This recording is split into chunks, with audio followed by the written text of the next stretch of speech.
Blog Talk Radio.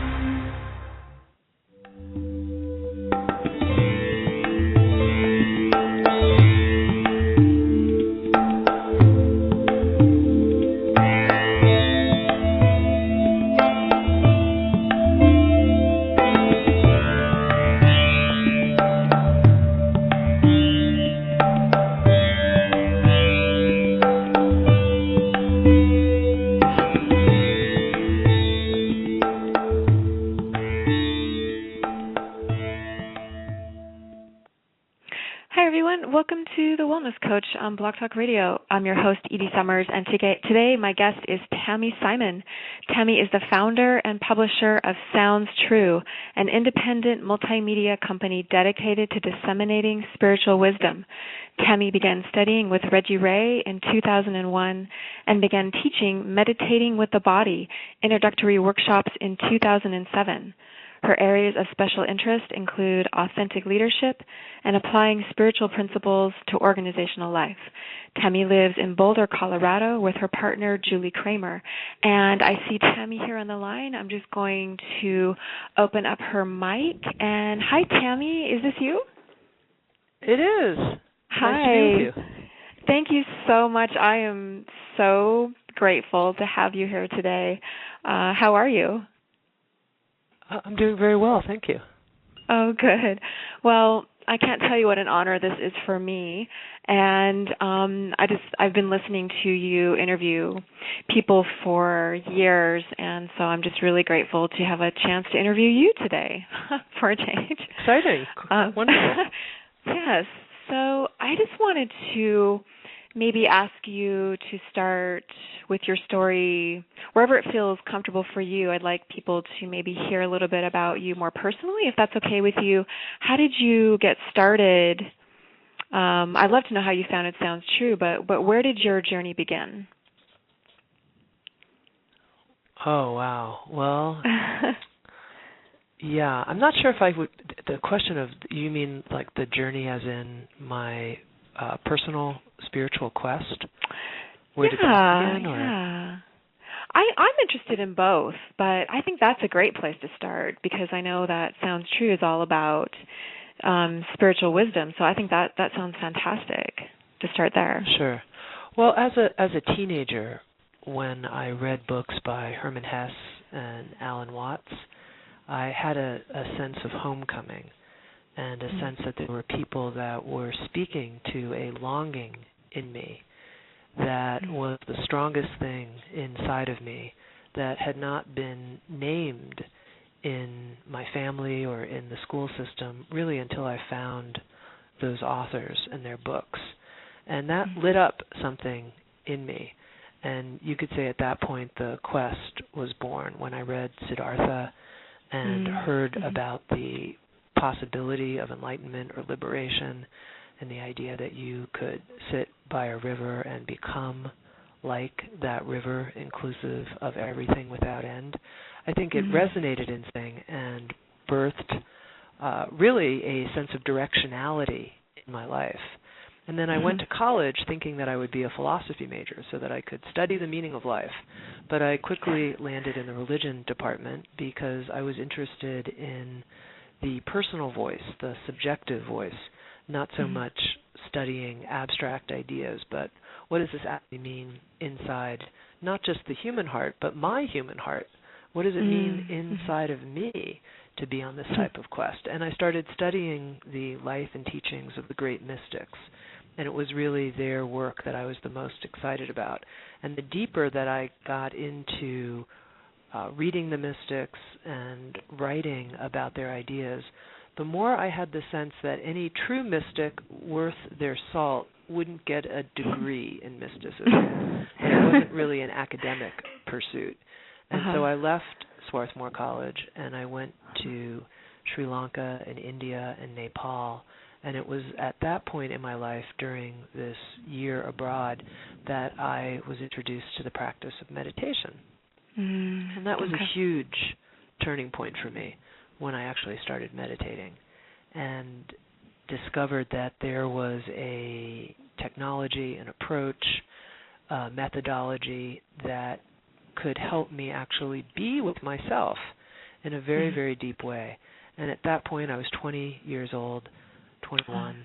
I dedicated my life during those travels to bringing not just the teachings of meditation, but the teachings of all of the inner approaches to knowing, to personal, deep, non-conceptual knowing, that I wanted to bring those approaches to as many people as possible. And I returned with that cry, if you will, in my being, and that trumpet call in my sense of how I wanted to contribute to the world. And I did not finish my academic degree, much to the disappointment of my family, but instead moved out to Boulder, where I was considering going to Naropa University for a brief period of time to study psychology and meditation, but I really just didn't have the interest in school learning at that time. And so I started volunteering at the local public radio station, interviewing spiritual teachers. And I thought that the education that I wanted, that I couldn't find in the halls of academia, I might be able to find on the radio by talking to people and asking them questions that were really important questions to me. And so it was a volunteer gig at KGNU, Boulder County Public Radio. And really, I loved it. I loved the conversation. I loved the kind of first-person learning. And at that point in my life, my father died. And so I'm 21 years old. My father died, and I inherited a small amount of money, about $50,000. And I was working as a waitress, serving greasy Chinese food to people, and knew that wasn't what I wanted to be doing. And it's kind of, there's a lot of synchronicities that happened, but basically Sounds True was born out of that environment. Wow.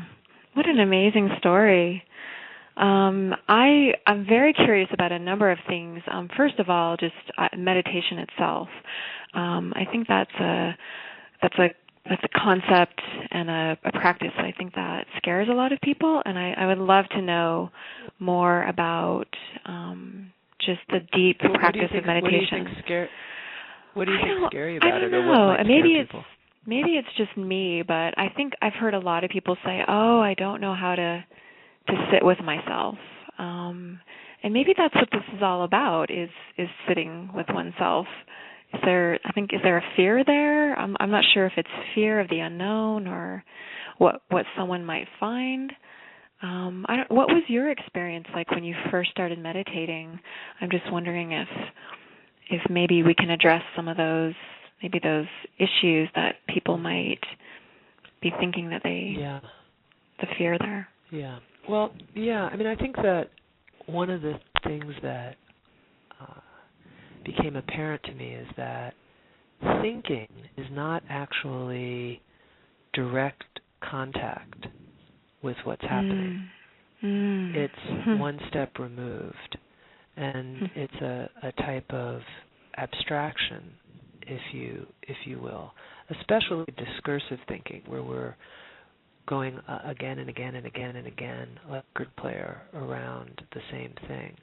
And so, for example, you could be with beautiful sunset, and yet instead of actually being there with the sunset and its beauty and its mystery and its sense of boundarylessness and its sense of just pure awesomeness, really, instead of actually melting as the sun melts down, we could be thinking about what we're going to be having for dinner or the next day, or how we need more money, or what we're all of these things. And there can be this distance between the glory of the moment and our experience of it. We're not actually in it. And so for me, meditation was a way that I could start discovering being and what it means to receive in the moment through all of my senses, and having this appreciation of enormity and awe and timelessness.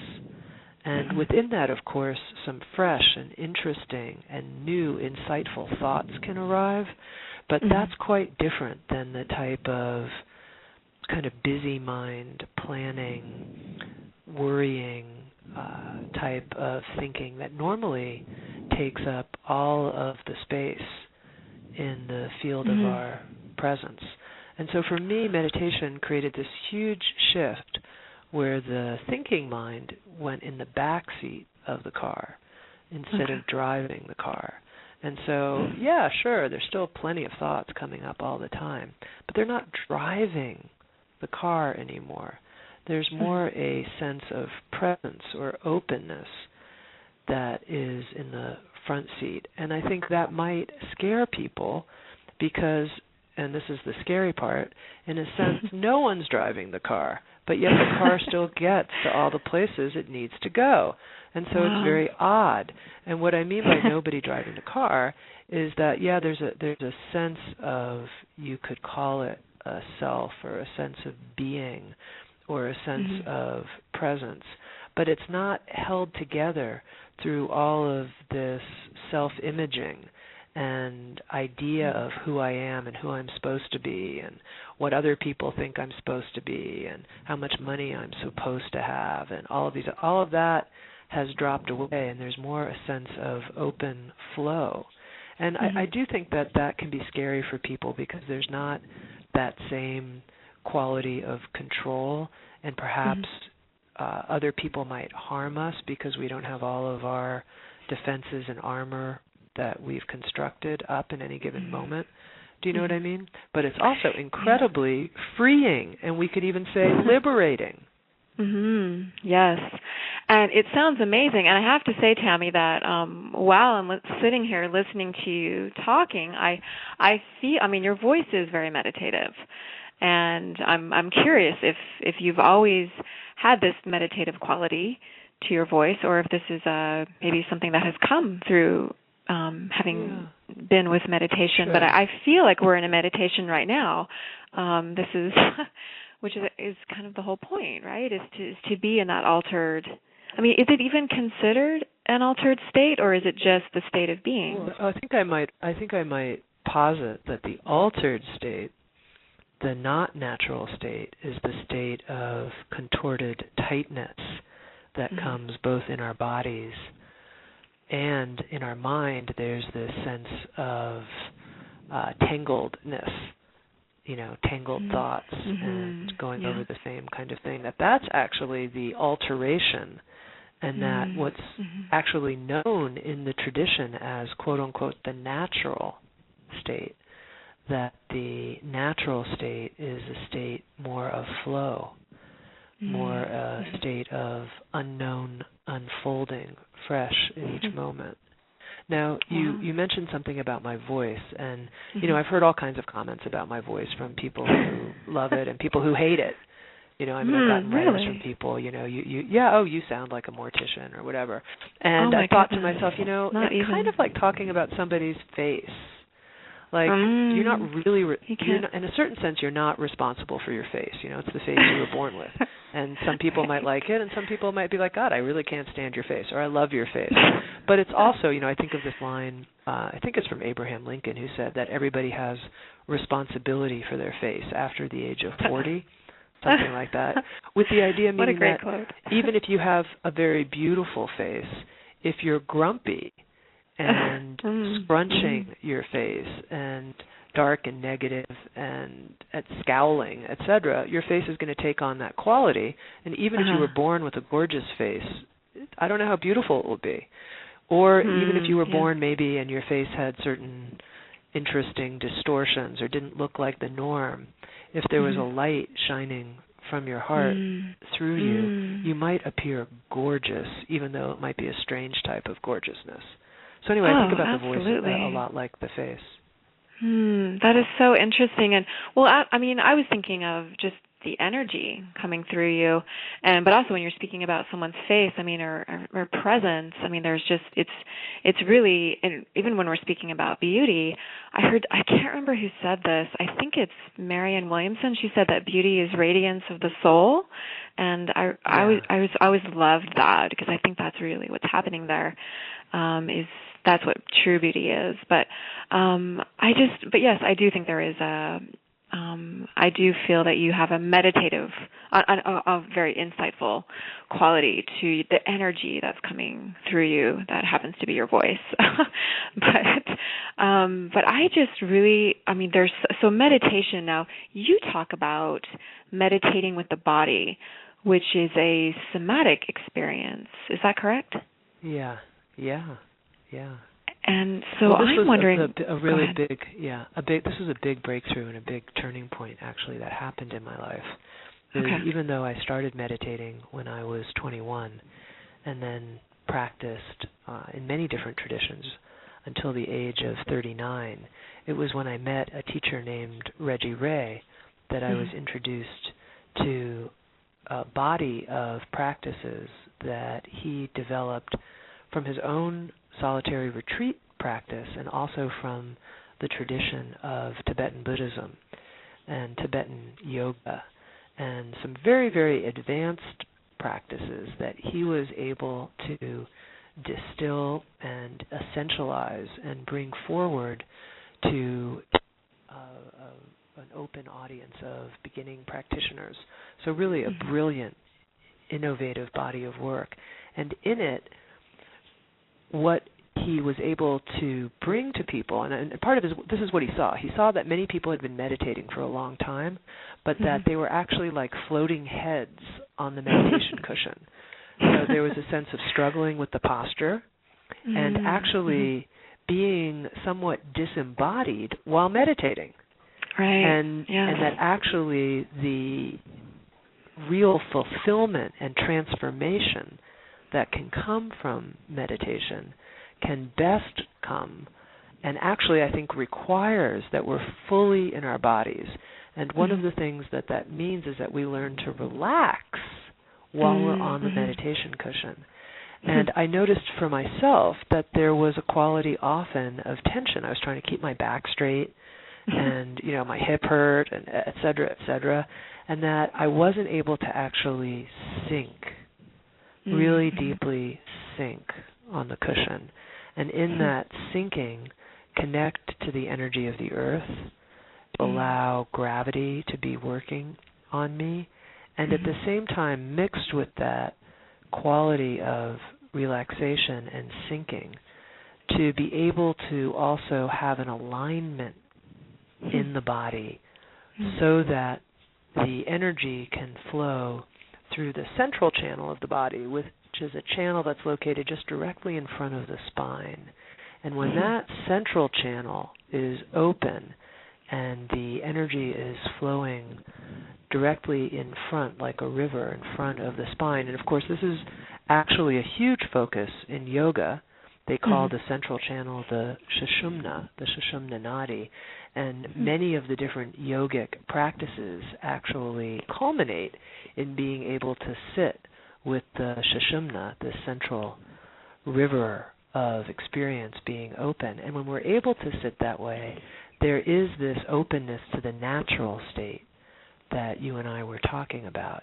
And so all of these different practices within meditating with the body completely transformed my approach to sitting, and really they transformed my life, the wholeness of my life, because there became this very powerful process of change that happens when we're rooted in the body that doesn't happen if we're experiencing life through the mind, conceptually. We just don't change that much. That's what I discovered. You can think a lot about changing. You can talk about changing. You can be articulate about it. But are you actually changing? And I had discovered in my life, even after I'd been at Sounds True for, close to 2 decades, that I knew a lot, but that I myself, in terms of how open was really my heart, how rooted was I actually in the lower centers of my body. How rooted were my feet? How open were my feet when they touched the ground? That part of me, I wasn't actually changing that much, but it was a combination, I think, of really devoting myself to the meditating with the body practices, and then also devoting myself to the practice of relationship, intimate relationship. And I actually think I couldn't even find my way into intimate relationship until I was more embodied, because I wasn't actually there. Part of me, I mean, part of me was, but part of me wasn't. And so it was this combination of becoming embodied and then really rooting in intimacy that I think has created the most growth in my life. Wow. And there's so many topics that we can talk about, but I really appreciate that you brought that up. I think that this is something that I'm dealing with myself right now, so I'd love to know more about this, and I think that this is probably also something that a lot of people are maybe wanting to know how to become more present in their intimate relationships, because isn't that, I know that this is what Matt talks about, like it's kind of like the crucible of where, I mean, the crucible of intimacy, right? We could almost call it that. I'm wondering, for you, it sounds like what I hear you saying is that the more grounded that you became and the more that you kind of sank into your body and became present in your body, you were able to be present more in your intimate relationships. Is that what I heard you say? Yeah. I think it gave me a chance at being, I mean, I'd been in many relationships throughout my life, and yet there was a way that at the end of the day it was kind of on my terms, and I didn't know how to really open up really to being in a true 50-50 partnership with somebody. And I think it was a combination of getting to the age of 39 and realizing that I had chosen partners who perhaps equally to me weren't really that available for the depth of intimacy that I wanted, and that this was the thing I wanted more than anything else in my life, that I had achieved a certain amount of success at Sounds True, and that yet there was this huge sense of the intimate love being an unfulfilled part of me, and that somehow I was quite natural at being a spiritual aspirant, and a lot of those practices are done alone, and that I had a certain amount of comfort actually being alone. Like when you mentioned that some people are afraid of meditation, afraid of just being with themselves, I thought to myself, the thing that I was really afraid about, I think, was really being super close, really, to another person, because of a fear of being taken over or smothered, a fear of not having my own individuality honored, all kinds of things, obviously left over from early childhood imprinting, and that I really needed this combination of, you could say, the depth of psychological work with the depth of spiritual work, that I wanted all of that to come together in my life, and that it came together in the body and in my heart, really, in the sense of openness in my heart. And I had to be honest that all of the spiritual practice I had done had only opened my heart so much. I was good at loving the world in the abstract, but did I actually know how to really receive love, really, from another person up close? I mean, I could emanate out, I could do a loving-kindness meditation and emanate love out into boundless space, but put me, on a vacation for 2 weeks with the person I love the most and take my computer away from me, and I'm in an all-out white panic, I'm just sweating. I mean, no, and you're not the only one. Are you kidding me? Yeah, and so I was like, this is actually the area of my life that's calling me the most to grow. Interesting. That's fascinating. And I really appreciate you sharing that, Tami, because I think that is a lot of people do struggle with that. So I just really appreciate you being so transparent. And on that note, I wanted to ask you, I mean, I definitely want to talk about Sounds True, and I also want to talk about the development of Sounds True, because I know that you are into leadership, and I think that whenever you are, obviously developing a company of that nature, that you have to be a leader in order to do that. But first of all, in Sounds True, and I don't know if this is related or not, but you guys have been doing the self-acceptance project. Now, is this related at all to receiving love and kind of what you've just been talking about? Yeah. Is that the path, or one of the paths? Well, I mean, I think you could. Yeah, I mean, I think you could see that there's this theme in my life story, which is when there's something I really want to learn about, I find a way to talk to people who I think might be brilliant on the topic and ask them my questions and see if that helps me grow and learn, and if in the process I can create an offering for other people. And maybe that's even similar to part of the motivation of what you're doing here in your radio show. Absolutely. And with the Self-Acceptance Project, there was a combination, I guess, of three things, I think, that led to the birth of that project. One is in my work with meditation students, I often saw that people, as they developed and as they committed themselves more and more to meditation, that the thing that often was the hardest part for people was how they worked with their own self-aggression and their own self-loathing and self-hatred, really. And that the more that we came into our bodies, the more that we discovered that the reason that we weren't in our bodies is that what we discovered waiting for us was a sense of shame, a sense of grief and pain and not being good enough, and that part of the reason people were bouncing off into discursive thinking again and again and again and leaving their bodies was because that they didn't know how to work with all of the yuck and muck that was waiting for them as unexperienced life, really, in the body. And that then when people found, let's say, a sense of shame or a sense of I wished I had loved more, I wished I had said something different, something that they felt they failed at, when they found these experiences that had yet to be touched upon, then they layered it over with, and I'm a terrible person because I don't want to feel that thing, or I'm a terrible person because of the thing I did or said. And so there were layers and layers of shame and self-aggression, and that this was a way to completely interrupt the meditative process, that this process of becoming quite fluid and surrendered and being the unknown mystery would get interrupted, almost like an emergency brake being pulled by this self-hatred and self-loathing. So this is the first thing I saw, was that, wow, I'm spending a lot of time in dialogue with meditation students, and really what we're talking about is their lack of self-acceptance. Then the second thing I saw was that this was a big issue for me personally, that things would happen and I would suddenly be like, oh my God, I just want to hang myself. And I'd be like, you want to hang yourself? It wasn't that bad.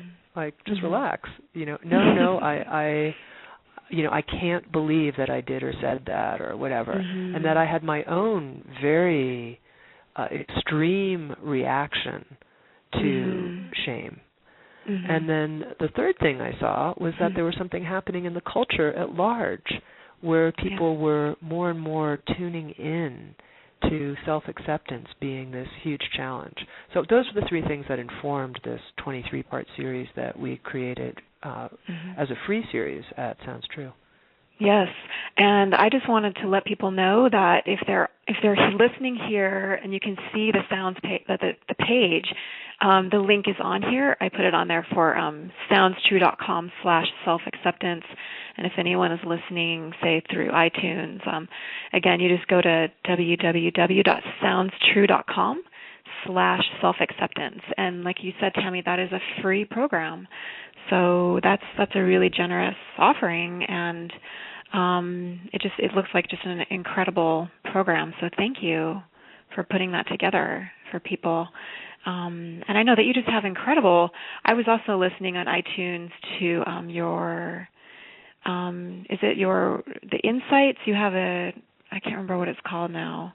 It's called Insights at the Edge. Insights at the Edge. Yes. Just so that's a free podcast interviews. series. A weekly interview show that I host. It sounds true.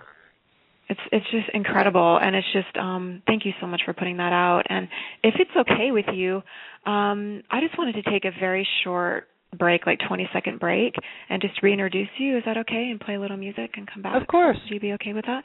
Great. Well, thank you so much. I just sometimes it's nice to talk about take a mental break and let's sink more into our bodies, and we'll come back. And I would love to hear more about the development of Sounds True. So, everyone, we'll be right back. You're listening to The Wellness Coach on Blog Talk Radio.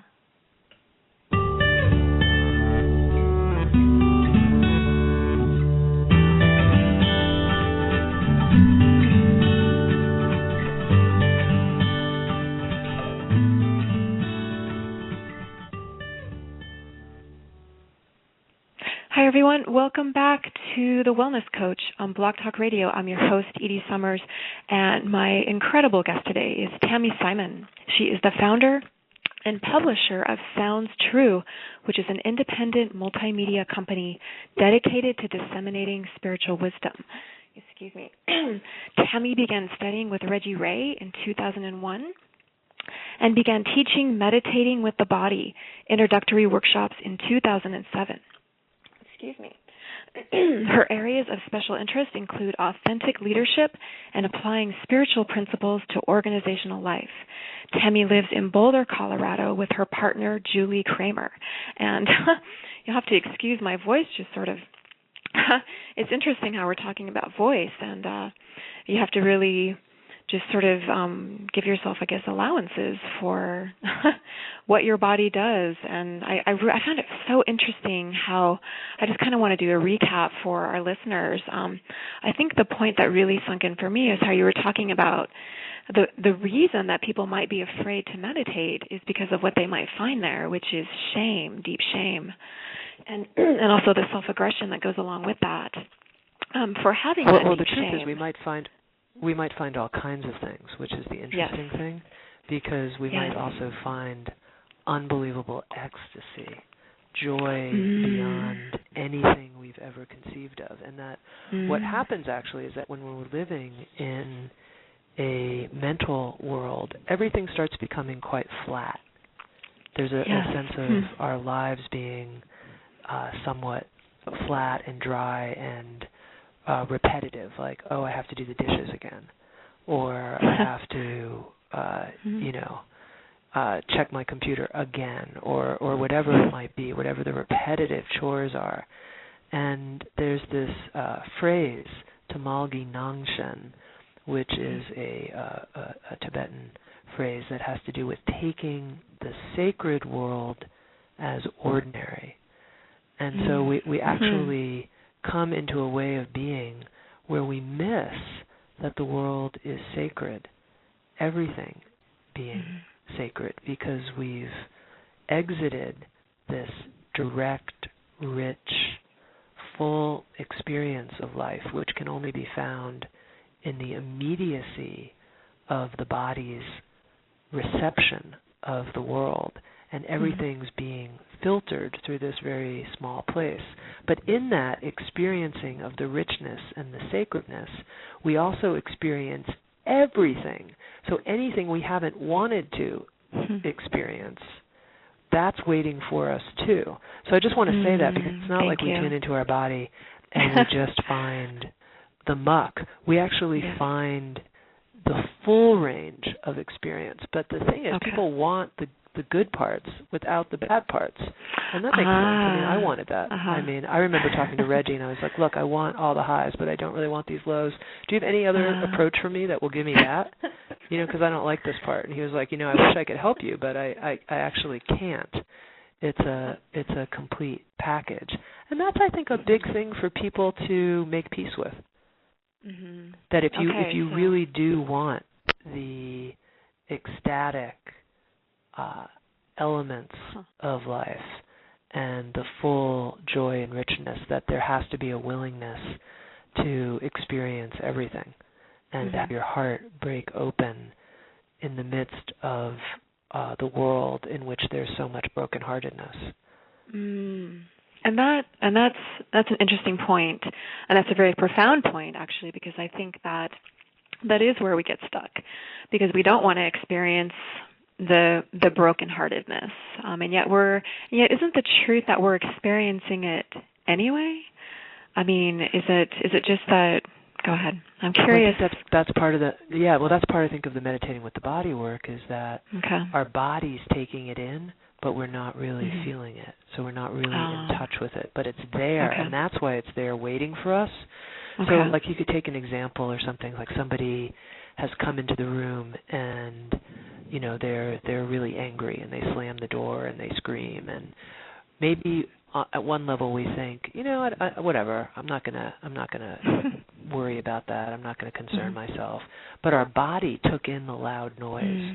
Our body absorbed that big scream and the anger and all of that. And so then when we go to meditate and we tune into our body, there is that felt sense of just the response to that loud scream is still there, waiting for us to experience it. And I've taken a very innocuous example, in a sense, of somebody just a loud scream in a room. But what if it's, you know, terrible grief, terrible loss that we didn't let ourselves really feel because we were afraid of being overwhelmed by it.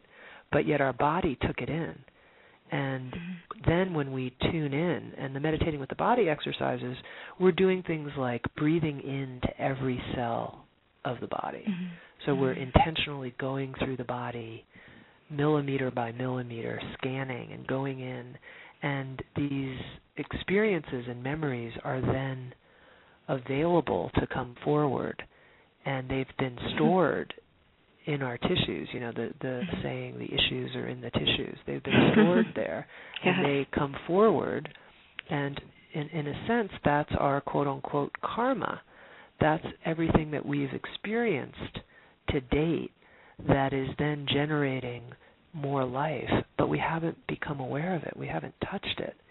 And we accelerate the opening of our karma through our lives when we take a few moments, we stop, and we tune in, and we actually allow ourselves to touch in to what's actually happening inside of us. It's huge, and that's why this kind of practice is so transformative.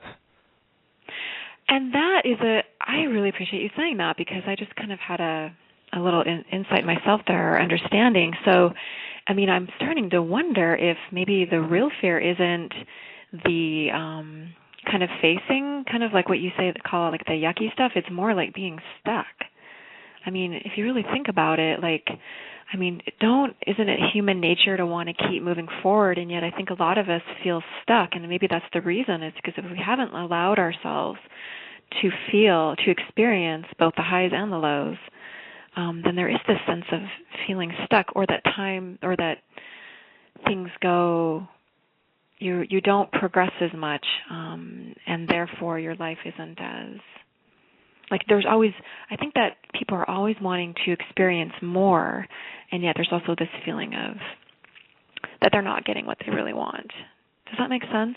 And I just, when you talked about, well, yeah, I mean, it's like karma, we want to experience. Yeah, go ahead. No, go ahead. I think that people do want to experience. People want to experience more, but they, I think, often want to experience more on their terms. And the thing is, it's on the mystery's terms. And that shift to saying, you know, things may change dramatically in my life, and that's okay. It's not, you know, it's like, yeah, I want to experience more, but don't touch my bank account, or, or only if it goes up. I want to experience more, but, you know, I don't want my life to be reconfigured. I don't want to have to really confront my partner or risk outgrowing my circle of friends or risk having to move from where I live to a new town or any of those kinds of risks. So we want to experience more, but are we actually open to the process of change in our life and to being a process of change? I love how you say that. I've never heard it that way before. That is just so profound to me, being the process of change itself, as opposed to thinking that it's something outside of yourself or, like you were mentioning, intellectualizing it, because it can be this vicious cycle if we constantly think to ourselves, I need to change, and yet it's something that you experience as opposed to force yourself to do. It's just more of a unfolding. Yeah, well, when I think of some of the work of Deepak Chopra when he talks about how the body that we have in 7 years, all the cells in our body will be new and different, and that in this sense we have a type of quantum body, a body that is a quantum field of change, and so we are the process of change. Impermanence is not a Buddhist idea that lives outside of us. We're this permanent, fixed entity, and things outside of us are impermanent. There's one impermanent thing going on, expressing itself in all of these impermanent moments of unfolding. And also, I love how you say that. And also, we were mentioning earlier about being in that state of flow. And this is something that we talk about in wellness coaching is when you're in that state of flow, that's when things, and again, it's not on your terms, but it's being present for the experience of life as it unfolds. And therefore, the change that happens as well. It becomes an effortless process. It sounds to me like, of course you have to show up. But I think that we tend to approach changing with resistance, which is the opposite of flow. Yeah, I think the effort comes in not clenching up, not resisting, watching ourselves, watching how we leave the somatic level of experience because it's too intense. Yes, so not checking out, like keeping our work is to stay tuned in. Exactly. That is exactly. That's kind of the becoming my little catchphrase here is take the time to tune in, and I think there's doesn't have to be scary. It can be exciting, and even both for the highs and the lows. I really appreciate this conversation, Tami, and it's really helping me, and I know that it's going to be helping other people too.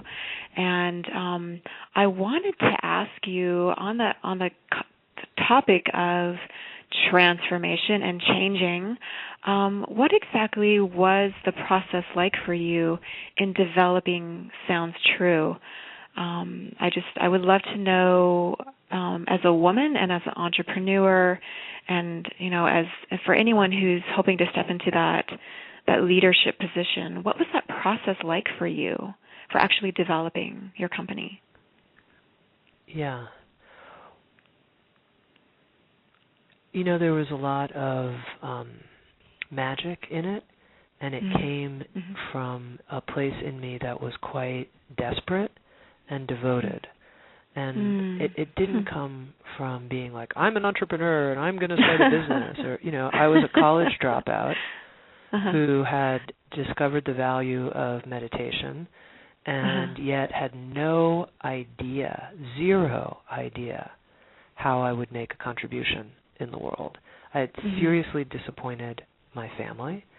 And I had this, I say devotion, I had this sense that the universe had given me so much in terms of the quality of education that I'd been allowed to have, in terms of being born in the United States into a family that loved me. And I had this really desperate urge to give to the world and to make my life somehow a giving back to other people. And so this was the most profound thing alive in me at that time at age 21, which is, how am I going to use everything I've been given so that I can contribute and help other people with my life? How do I do that? And so I started praying really, really hard because I had no idea. I mean, if anything, it was going to be some combination of art and social change, which didn't really mean, I didn't know what that meant, except there's something about the power of human creativity, and gosh darn it, I want this world to be different. I want it to be a world that has some level of sanity and humanity and how we relate to each other to be the prevailing theme, not what I see around me. And so I didn't know, but I prayed, and I prayed this prayer: God, I'm willing to do your work. Please show me what it is. And I said it again and again and again. And in using the word God, what I meant by that was just, oh, beautiful universe, oh, intelligent, good, beautiful universe. You know, I'm here and I want to do your work, whatever it is. And I didn't care if it was, you know, sweeping or cleaning out the refrigerators or whatever. I mean, I wanted a sense that I would be shown something that felt to me that it was God's work. And the word willing was very important to me because I didn't want to be willful. I didn't want it to have to be on my terms, like, you know, this is it, that, you know, I'm going to willfully push this through no matter what. But I also wasn't will-less. I wasn't just, like, you know, hanging out, waiting to be discovered, drinking a malt in a drugstore or something. I was like, I'm willing. I am here, and I am willing, but I'm going to need some help. Will you show me? Wow. And there was tremendous sincerity in that. And I think some of that, you know, there's something about being 21 where there is at least for me, a naivete, a sense of anything possible, but also a kind of, I don't know, I was completely wholehearted and desperate, both, really, truly. And I love how you say that. I think it's true, and something, I love it. What came from that prayer is that I met someone that I was interviewing for my volunteer radio show while I was waitressing at the Chinese restaurant, and I mentioned to him that I had just inherited this small amount of money and that I didn't know what to do with it, and that I didn't really want to put it in the bank because I wasn't sure that it would do any good sitting in a bank. And he looked at me and he said, Tami, you know what you want to do. And I was like, well, actually, I beg to differ with you. I don't. If I did, I would, I actually don't know what I want to do. I wouldn't have asked. And he said, why don't you think about this for 3 days and then come back and talk to me?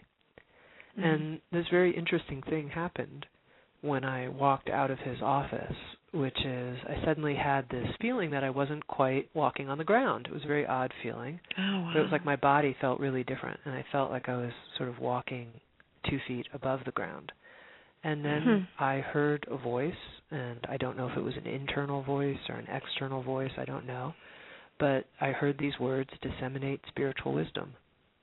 Wow. And there was a sense of how it all landed and felt in me. I had read a book in college called Focusing by Eugene Genlin, and he talked about the felt sense and how you could feel in your body what was the right direction to move in. And so I knew that in hearing these 3 words, disseminate spiritual wisdom, there was something happening in my body that didn't feel like anything I'd ever felt before in my whole life. And so I knew I had to pay special attention to this. And in a sense, I felt like those 3 words were a gift that was being given to me as an answer to the prayer that I had been saying. And it just felt wholly right, disseminate spiritual wisdom. And then, of course, I had to engage in a rational process. Well, okay, that's a great idea, but how am I going to do that? What? And it was just clear I could go through books, I could go through audio, I could go through video. I didn't want to use the medium of books, mostly because I had read so much in college and had found it kind of grueling. And I also thought so many people have successfully been in the book publishing world. That seems like a pretty competitive world to enter. I don't think that's a good place to start. And I didn't want to go into video because there was a lot of television watched in my family, and I thought it numbed people to sleep. But then when I thought I could disseminate spiritual wisdom through audio, I thought, well, I have a radio show. I love listening. I love the human voice, all of these things. I thought, why don't I start there? Oh, perfect. So it was kind of just taking it further and deeper where you already were, but with the answer to your prayer, which sounded very like it was very active, and there was a very active process there, I think, but also receiving. I mean, we were talking earlier about receiving, right? I'm wondering is that a form of receiving as well? Like when you say a prayer like that, and then it sounds like you did receive in a very big way. Is that the same thing as being in an intimate relationship? Yeah. Well, I think part or of it is different? that the intelligence of the universe is speaking all the time, and it's often speaking through other people. And so it was speaking through this gentleman that I was interviewing for the radio who happened to be a very successful entrepreneur. And there was something through him when he said, you know what you want to do. That was the universe speaking to me. And when I say I want to discover the depth of love in my life that's possible, then my partner, Julie, the universe is speaking through her when she says, well, then leave your iPhone behind and come away with me for a week. That's the universe speaking through, and yes, it's through her. Yes. So there's part of it which is that we don't navigate in some kind of spacesuit on our own, just listening to ourselves. The world is talking to us all the time. And thank goodness that it is, and how beautiful that it is, that we're not in this alone. I think it's easy to think that we feel separate, and yet it sounds to me like this is all about kind of, again, tuning in and showing up and receiving, and then allowing life to unfold in the way that it's allowing the beauty of your life to unfold without an agenda, right? But at the same time showing up for it, whatever is unfolding. Yeah, I think a very big insight that I had early on, and maybe this goes back to even where we started our conversation, where I was talking about the books of Herman Hesse and Alan Watts, is that there's one huge interdependent universe or presence occurring. So we're more like cells in a universal body. And so a cell has a permeable membrane and is being impacted and affected all the time. It's not isolated. It doesn't live on its own. It would be dead in less than a heartbeat if it was somehow taken out. You can't take out any one of us from the whole. And there's a sense when that's actually deeply known and experienced, and for some people that experience comes from some type of LSD trip or ayahuasca or something like that, or it comes from reading a book like reading Siddhartha and having it described that way, but not as a thought, but as a known experience, then everything changes from that one deep realization if it can actually be felt all the way through. And that reminds me of, thank you so much for saying that, and it reminds me of, am I saying his name correctly, Eckhart Tolle? He said that, Eckhart Tolle, he said that I think presence is a felt sense of oneness with all beings, or something along those lines. And it's that phrase of a felt sense. To me, that's what's really resonating here. I mean, there are many, many things, many insights I'm having, and I just appreciate this conversation so much. And I want to respect your time too, Tami, and I want to definitely mention the links to all of your websites. But I just really want to express my gratitude for I'm starting to feel more the felt sense of oneness and beingness, and I really appreciate you expanding on that for me, that concept, and making it feel much more real. And so I just wanted to thank you for that. So I think that is definitely one of your gifts. It's been fun talking with you. You're a good listener. Thank you. I appreciate it. And it's just been my pleasure and my honor. And I do want to respect your time. If you, however, if you want to stay, you can stay. But if we're coming up on the hour here, and I definitely want to make sure that is there anything? Of course, I want to mention your website in general is soundstrue.com. And that's just like it sounds, soundstrue.com. But is there anything specifically that you want to let people know about that's coming up, or programs, or we mentioned the Self-Acceptance Project, Insights from the Edge, but please, is there anything that you would like to specifically let people know about? The only thing that occurs to me is that at the end of October, we'll be offering a free live stream with Zen Master Thich Nhat Hanh. And if people have never experienced Thich Nhat Hanh, he's a beautiful teacher, and it's on touching the wonders of life in the moment. And I would just think that might be something people would enjoy. That's what occurs to me. It's at the end of October. But if you go to soundstrue.com and type in his name, Thich Nhat Hanh, into the search results, you'll find it. Perfect. Thank you so much for letting us know about that. And so, Tami, I just want to leave this with you. If you, like I said, we're coming up on the hour here. I want to respect your time. Do you feel like, I feel like we have a really great conversation here. How do you feel? Do you want to continue, or do you feel like this is good? This feels like a wonderful stopping point. Yeah, definitely. Yeah, absolutely. I so appreciate you taking the time out of your schedule to speak with me. Again, it's an honor for me. And thank you so much for this beautiful hour. Just talk about spiritual wisdom. There's just an amazing array and amount of spiritual wisdom in this hour for people to listen to and absorb.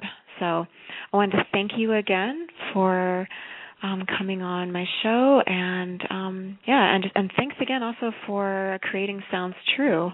I've been listening to your interviews for years, and they've absolutely helped me. So I can think of one in particular with is it Carolyn Mace? Or I'm sorry, not Carolyn Mace. It was the lady who wrote. I just want to mention this because it really affected me. Let me think of her name. She was a Candace Pert. I did an interview with her, and maybe you've done several interviews with her, but she was talking about how your body is your subconscious mind. Was that you interviewed her? Yeah. That was, I've listened to many interviews with you that have, with other people that are, and I highly recommend to people that they definitely check out Sounds True for your just phenomenal interviews. They're just one of a kind. But the amount of spiritual wisdom that you do learn is phenomenal, and that is one of many that stood out for me. But that really affected me on a very profound level, and in addition to this conversation. So, on that note, I just wanted to say thank you for your work. Thank you so much.